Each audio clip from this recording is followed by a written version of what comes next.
Ito nga pala ang aking kosyamo. Magto 2 months old na po siya. Ito yung kosyamo kong paborito. Silang tatlo. Sana mapakalaki ko sila. Tingnan niyo po ang kanyang itsura. Sobrang ganda. Sa mga nanonood nga pala, salamat sa inyong lahat.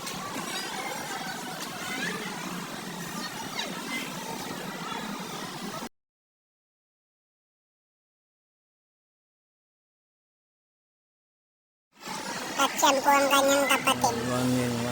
Yung nasa maliit na video. Salamat nga pala sa lahat ng nanonood sa akin kosyamo bantam. Going to 2 months old. Ito po ang kanyang pangalawang kapatid. Na isa ko pong paboritong manok at mukhang tigasin na manok. Ayan po siya. Mukhang maligsis siya ng sisiw. Mukhang maangas at magandang tayo. Kaya inaalagaan ko siya ng maayos. At dito na lang po tayo nagtatapos sa mga video na po ito. Salamat.